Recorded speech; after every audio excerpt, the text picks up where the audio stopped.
Introducing today's speaker is Meryl Glustrom.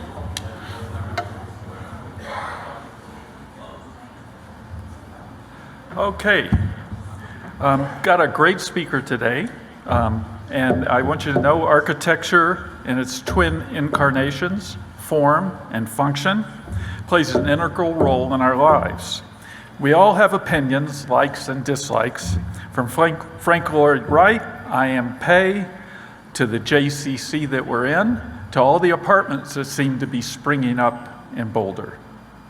Leonard Segel will help us to understand how modern architecture has shaped the progressive spirit of Boulder. Len has been an active architecture member in the design, residential, offices, education, homes, and structures for over 30 years. His work has spanned architectural development from high-rise condos in New York City to resorts in the Rockies. He is presently Executive Director of Historic Boulder, safeguarding the legacy of Boulder's historic properties. Len has presented at the American Institute of Architects and advised the National United States Green Building Council and the Urban Land Institute. He's also been a member of the board of directors of the Museum of Boulder, which we partner with regularly.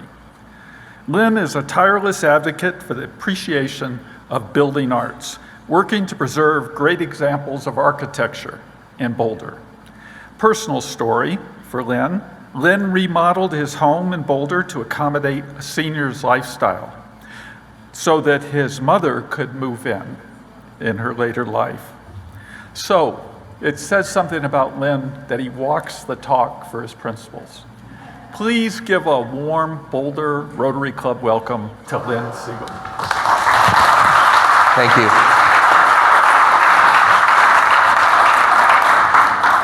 Thank you. It's a real privilege to be here today. Can you hear me okay? Is this too loud? Is it echoing? Good, it's good. I may stand behind here, but I don't have any prepared pages to look at. So really what I want to do is kind of reference the images that we have for you today. And this is our Boulder. This is your Boulder. This is the great place that we call home. And my presentation today is really to talk about how one particular approach to architecture, modernism, has really created the fertile environment for Boulder to emerge as one of the most progressive, innovative places in the country. And we will move forward in a second here. So here we are. So this is just a little bit of overview about who I am. As Meryl mentioned, I am an architect. I've practiced architecture for 40 years. Top left image is Fraser. So I worked on the expansion of Fraser. My most recent past 10 years of work has been focusing on senior living. And so very interested in that. Top right is the Xilinx headquarters that I worked on the design of, which is now AMD.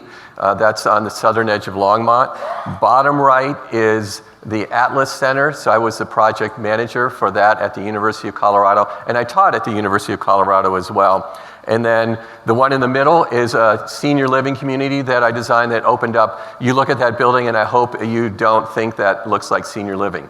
That's really the new vision of seniors is they're not going to the farm. They're part of a very vital lifestyle still.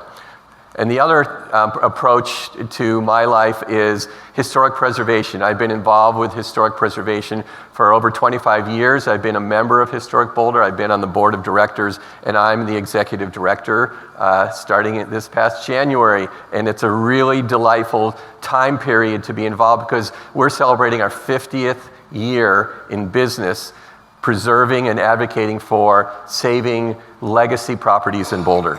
So here's the story. When you think about Boulder, this is what most people think about. They think about the charming, older, historic buildings in town like the Boulderado and the Pearl Street Mall and the McAllister House in the top right, which we know from the Mork and Mindy TV show, and Mapleton Hill. But really, these are documents of our past time in Boulder. But really what Boulder is about today is this vital, entrepreneurial, inventive place. And modernism has created the backdrop for all of these environments for your lives to happen in a variety of types, whether it's sciences or buildings or churches or homes. Boulder has pointed the way. And part of the reason why Boulder is been such a great place for modernism to develop is the fact that there's been an architecture school here for many years. And so it's attracted that design sensibility. Just by itself, the university brings in people that are open-minded from all over the world with progressive ideas, and modernism was adopted by a lot of the college professors who wanted their homes or their churches or their banks to be designed with modern ideas. And secondly, the federal laboratories that made a home here brought this amazing brain trust of people from around the world. So those are the two primary reasons why modernism really flourished here. Now, Winston Churchill once said that we shape our buildings and thereafter they shape us. So that's my point today. With the modern buildings have helped to shape this community to being very progressive and innovative.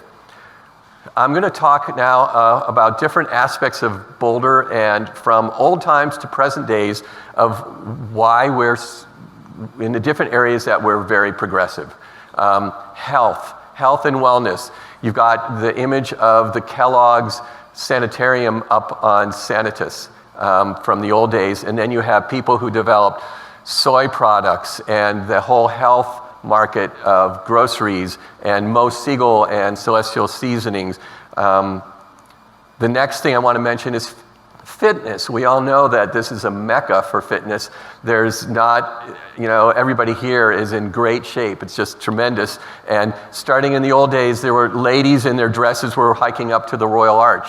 And then you see Olympians here in these pictures. And then a shameless plug, in the bottom middle, that's my wife and her sister who brought Pilates to this community. So different forms of exercise that are innovative have been a part of Boulder. Education, I mentioned the university has been really important, having a Naropa, which is an alternative type of university, and even our public schools are known as the best, among the best in the state of Colorado. So very progressive ideas. And you're going to begin to see that modern architecture is infiltrating in these images with Boulder High School and the Engineering Center at CU. Here we have culture with Chautauqua in the top left. That thank goodness for those Texas teachers who came to Boulder and brought this spirit of the Chautauqua movement to Boulder, Colorado. And then you can see just an array of cultural amenities that we have in town, from the Boulder Theater, the bandshell arts that happened there, the Museum of Boulder, which was the former Masonic Temple. And there's really been an amazing exploration of religion in this community and spirituality, from traditional religion to Eastern religions to hippie religions, if you want to say, to universal ideas. And they began to kind of wear the clothes of modern architecture. Counterculture. Gosh, we're known as, the place that, is outside of reality. What's that expression? Boulder is that place. And whether there were protests against Rocky Flats or anti-war protests or alternative gender lifestyles, Boulder is a hotbed of permission, of allowing that to happen and promoting it. And then science research. I mentioned the federal labs. That's the funny picture, but the NIST Bureau of Standards, Scott Carpenter, our own astronaut from the first astronaut corps, and we have currently an astronaut from Boulder in the space station right now. I saw a photograph yesterday that she took out the window of Boulder. Super cool. And then our Nobel scientists. So we just have this amazing fertile ground of innovation in science. And then government. Our government has been on the cutting edge of ideas of protecting our backdrop with open space, with the blue line. You can see the image on the right is our open space circling town, 47,000 acres. I think Colorado Springs has less than half of that for a city of a comparable size. And then the Pearl Street Mall, turning our main street into a pedestrian center and still thriving today. So, and I think this last image of kind of the backdrop of what makes Boulder so progressive is technology companies. When IBM came to town, they were very certain that Boulder would be a great place for science and technology with the university and also with the federal labs here. And then storage tech was an advancement of what IBM had started. So that all peppered the community for a series of, probably some of you, entrepreneurs to develop technological companies, both in the computer sciences and in the biological sciences now. So what is modern architecture and why does it promote these innovative lifestyles and qualities of life? And I'm not going to read through it, you can see this all, but generally the mantra of modern architecture was, let's solve problems in the world, let's be practical, let's be economical, let's be innovative, let's be environmental, let's help heal poverty, let's create better places for education, and let's think outside the box. So where did it start? And there's a little bit of the academic in me. I'm going to give you a little bit of stories of how modernism began and how it came to Boulder.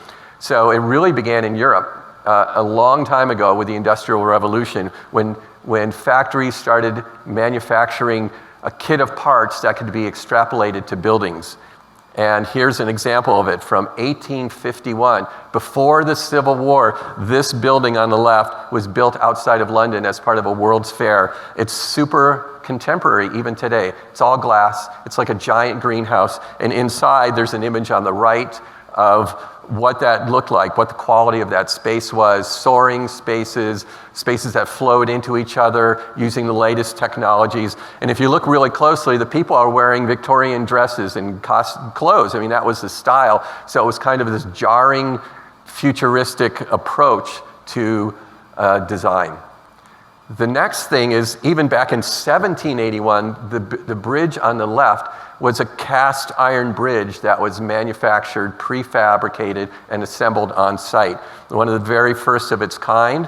And you can see how the Eiffel Tower on the right used that same type of technology. So engineering has always been really important to the modern movement. And we'll see some of those examples here in Boulder when I get to that. And then what happened in Europe after the cataclysm of World War I is they needed to rebuild. And that was the impetus for the modern movement really to take hold. There was a German named Walter Gropius who had been in the military and an architect, and he created what's called the Bauhaus. It was really the very first college that promoted these new ideas, and it was a college of art and design. These were buildings that he designed, but he developed this notion of collaboration, that the students had to learn everything from basket weaving and painting to manufacturing furniture and architecture. And then the building on the right is an office building he designed. And at the time, the wall was impossibly light. What he did is he separated the structure that holds up the floors and the roof from the wall. So the wall just is like a gossamer spider web of glass and steel. And this was a shoe factory in Germany. One of his proteges was a man named Mies van der Rohe. Mies van der Rohe took over the Bauhaus as the teacher, and then he came to this country actually before World War II, because his work was considered degenerate by the Nazis. And so was pretty much all of what the progressive ideas that were being espoused by the Bauhaus. He developed the modern skyscraper. It was his idea, and he built many and designed many skyscrapers across the country and around the world. Glass and steel. France also was really beat up after World War I, and the Reconstruction in large part came about through ideas from this man. His name was Charles Jenney, but he took this name, the Crow, which is Le Corbusier. So everybody knew him as Le Corbusier. And I think he had a nose kind of like mine, like crow, like a beak-like nose. And so there was his nickname, and it was affectionate. And people called him Corb. He was a master, and he came up with the idea of using columns and then not having walls that were permanent. They could move around and have space flow around. You can even have people and activities on rooftops. And so he was really important. And he was the most poetic and sculptural artist of the modern movement. The building on the left is a pilgrimage church in France, and the building on the right was like its own little town in one building. There was a school, there were different types of apartments, there were offices, and there were shops in this one building. And he developed these ideas that were spread around different cities in Europe. This is called an unité, which meant it was universal, a universal concept for living. And then the whole idea of modernism spread beyond architecture into fine art, into sculpture, into furniture design, and even into lighters, industrial design. So how did it come to America? Well, we had a cataclysm in Chicago, and the inventive thinking of this man, William LeBaron Jenney, who was a colonel in the Civil War in the Union Army, he designed and built bridges, and he used that bridge technology to build the first steel skyscrapers in this country. They were clad in masonry to fireproof them, but they really were only possible. These buildings and this volume, this open space, and the amount of glass that you can get into these buildings was only possible through his engineering prowess. He had a protege named Louis Sullivan, and Sullivan and Adler developed that same notion of expanding that grid of structure to create multiple types of buildings. The one on the left is a department store. You can see the kind of forest of columns inside that allowed space just to flow all around with very high ceilings. That building is still here today in Chicago. And his chief draftsman was Frank Lloyd Wright. And Frank Lloyd Wright was so brilliant that he was moonlighting and doing projects on his own. When Louis Sullivan found out, he booted him out of the firm. And one of his first clients was a man who had a bicycle business, Mr. Roby. And this was Mr. Roby's house with this concept of the prairie, that these buildings would hug the horizontal landscape of America with these cantilevered shapes and long horizontals. He also is famous for this building. This is Falling Water for a department store owner outside of Pittsburgh.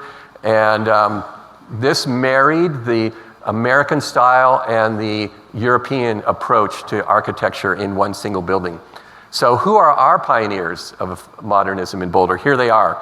And I'm going to go through them fairly quickly. Glenn Huntington, I call him the grandfather of modernism.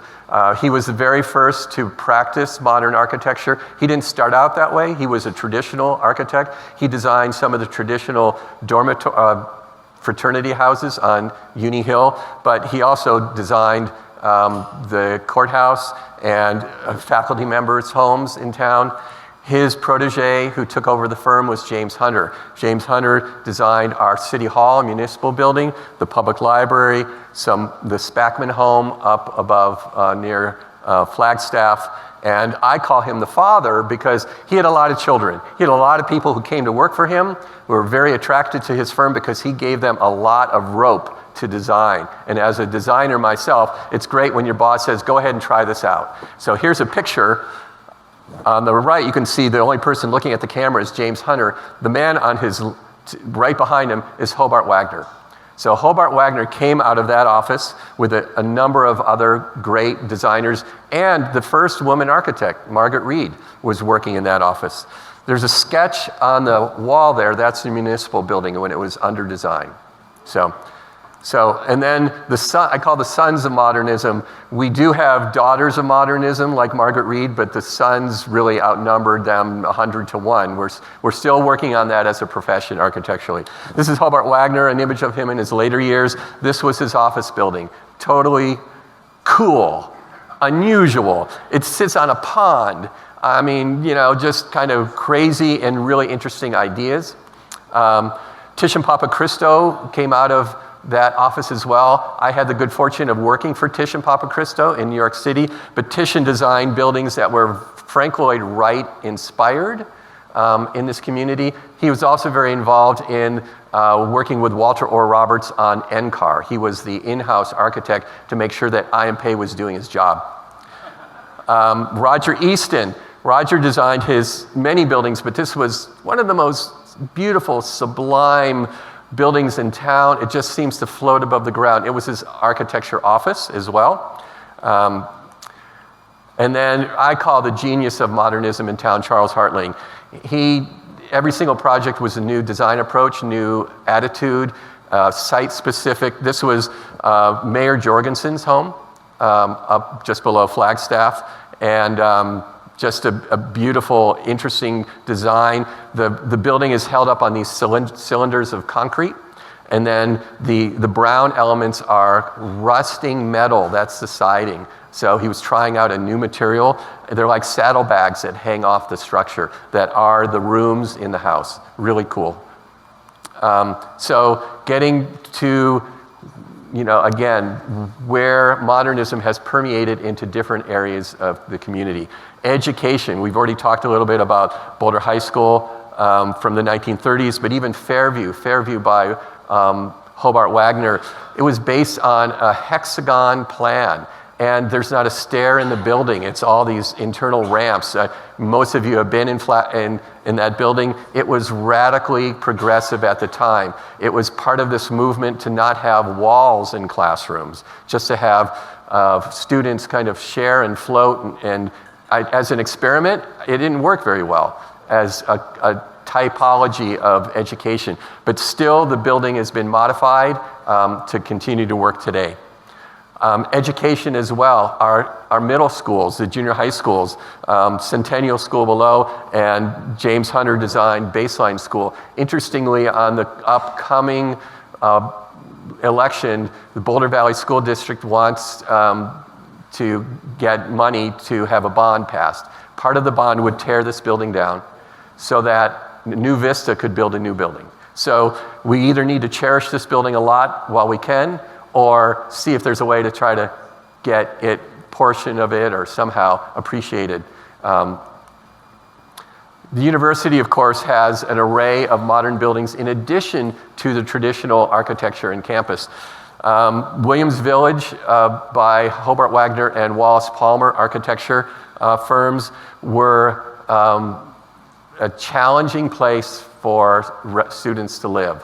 But sculpturally, they're really abstractly beautiful, like something you'd see in a museum of sculpture. I think they've gotten better in the way the university has adjusted the layouts inside the buildings over time. And then I had a chance to work on a renovation of the Fisk Planetarium and got to be delighted by that dome, that geodesic dome that's made out of little sticks, basically, but it can span a room this size with just little sticks. It's a really interesting structural technology.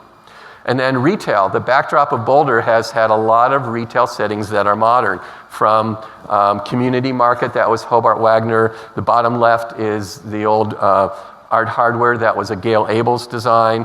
Hobie Wagner again, bottom right. Fruhof's, which has been torn down to make way for senior housing. And a little more recently, Mike's Camera. Very modern sensibility of using materials that are inexpensive, but in a clever way, artistically, and religion. So look at these churches, you know them all in town. And all thought about in a modern sensibility. There's a drama of this architecture, and there's a drama in religion. I mean, what makes a Gothic building, a Gothic church so spectacular is the drama, is the sense of explosive space, is the way light comes in. And a lot of these churches also have that sense of expressing the structure inside, seeing light, having an unusual shaped room that you would not. It's not conventional. It's part of that unconventional spiritual quest that humans are all about. Entertainment, so Boulder Theater, Tulagis, and even the Nomad Theater, all very progressive designs for their time. And the businesses, so from the old days with Mr. Lefferdink's Colorado building on the left, which was basically a mini version of a Mies van der Rohe skyscraper, to the newer businesses in town, Zayo at 29th Street and Google. They're all in a more expressive, modern sensibility. Again, interesting use of materials. They're very highly energy efficient and great settings for business. And then even medical. So the two images on the left are older medical buildings. The eye clinic by Charles Hartling was like a Le Corbusier style, very sculptural, very much like an object, and yet, and I'm not sure if you know the story, but these little elements that stick out, those were the eye charts. So the room needed some more space to be able to get enough depth in the eye chart. Nowadays they have mirrors, right, in your optometrist space, but they just extended the room with these little pods. And also the idea is this was kind of a diagram of an eye. The plan of the building was a diagram of a human eye. I can talk a little bit too long, and I want to be cognizant of time, so I'll move on. But there's a lot of cool things. And then, of course, the hospital itself, Boulder Hospital, very modern sensibility. It was a LEED platinum building. That means it was highly energy efficient. And then the Tebow Pavilion, very modern in its sensibility. But a lot of the architecture also has a grounding in our region. There's use of local stone, which is generally less expensive than importing stone from Minnesota or somewhere else. And so using local stone, expressing local patterns and forms that are familiar with us, that's part of the modernism. And then, of course, our federal laboratories. And to this day, NIST has almost double the size of their capability on their campus with the new additions, and again, clothed in modern sensibility, modern design. And so the people who work there, they leave that building after being in a modern environment. They go to their modern churches, they go to their modern banks, and they go home sometimes to their modern homes. And it creates this environment for innovation in the town. And even apartment buildings, this is senior living apartments, but they look so radical in their design. They're some of our tallest buildings in town, by the way. So before there was a height limit, these buildings were built, and very much that international European style. And then I'm just going to go through some of the crazy, innovative, modern homes in town. This is a home that Charles Hartling designed. Hang on a second. I want to go back. I pressed the wrong button. This tower element here is this fireplace here. So the fireplace anchors this bay window element. This is another Hartling house for the Brenton family, and it's like mushrooms. I mean, and how did you build this? They had to spray the concrete onto a cage of reinforcing bars. So really innovative. And he was almost like his own contractor. He had to teach the contractors how to build these buildings. Hobart Wagner's own home on the Boulder Country Club golf course had this skylight on the top, and there was an atrium in the middle, and in the middle of the house was a forest, a greenhouse that all the rooms were around, just really innovative. And then even today, some super modern houses here in Boulder, that concept idea of questing and looking at the next ways to be innovative are being asked for by clients. And then finally, those government buildings I've talked about and pointed out before, the municipal building, the Justice Center, the courthouse. So just to wrap up, and how am I doing on time? Good, okay. There are some preservation issues that I want you to be aware of that relate to modernism. And the Boulder Theater is kind of our poster child of projects that we just got a grant to do a study on how to repair the facade of this building, because there have been leaks in it and it's cracking. And so over the next year, we are going to be producing the drawings, we being the Boulder Theater with support from Historic Boulder and the State Historic Fund, to find the best way to repair this facade. And we'll have to be fundraising for that. Stay tuned for that. But the facade is just this beautiful terracotta work. Just take a look at it the next time you go there. The Harvest House Hotel, which has fallen on maybe harder times, is now being looked at as a potential site for student housing. And the idea is that they would clear the site, tear the building down, and put 4 or more apartment buildings there that would largely serve for students. So we're interested in educating people about how important the Harvest House has been in the history of Boulder, not only from an architecture point of view, but from a social point of view. It was really the front door to Boulder for many years. It was the business center for Boulder. It's where you met people to have conversations about the university work, about business work, and there were a lot of social activities that took place here. Ball Brothers is planning a 300,000 square foot addition to their campus, which is fantastic when you think of the work that they're doing and how important that is. And they're a very important employer.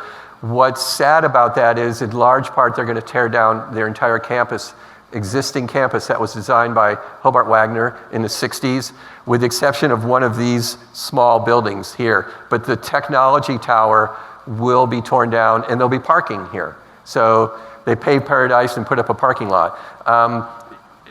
I don't want to kick a great employer and a business operator, but maybe there's a way that at least we can recognize how important these buildings are from a social point of view, the history of Boulder, creating a setting for innovation, and the architecture itself. The last building I wanted to mention is the Geological Society of America, which is a little hidden gem right off the diagonal on the north side of town. And interestingly, Boulder Housing Partners is planning to build affordable housing on this site. And they're going to tear down, the plan is to tear down half the building. And the building, the architecture is very much like the National Center for Atmospheric Research, that kind of bravado, strong, monumental style. And they want to actually convert the first portion of that building, landmark it, and have it be housing. So historic preservation and affordable housing can go together. We support that idea. So just to wrap up, hopefully I've run through an array of images and some stories that help to explain why modernism has helped create the setting that for the Boulder, the innovative Boulder that we all enjoy today. And as we lose these buildings, it chips away a little bit at that spirit of Boulder. And so whatever we can do to recognize how important those buildings are, those settings are, save a few of them for future generations so that they can tell the stories to the next generation of Boulder residents. That's what Historic Boulder is interested in, and I hope you are too. Thank you very much.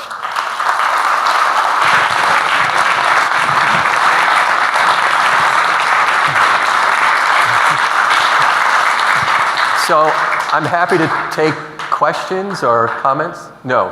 Actually, we have to we're out of time. Keep going. Yeah. Anyway, thank you very much for that very, very informative background of architecture. That's something that I've always been interested in, having grown up not that many blocks away from where Frank Lloyd Wright had his home in Oak Park, Illinois.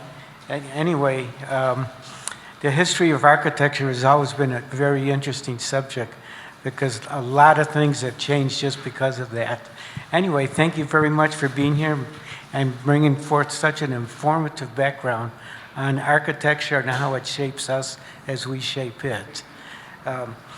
And Rotary has been working on getting rid of polio for quite a number of years, and we're very close to wiping it off the face of the earth. And in your honor, we're presenting 100 doses of vaccine to the polio plus thing in your name.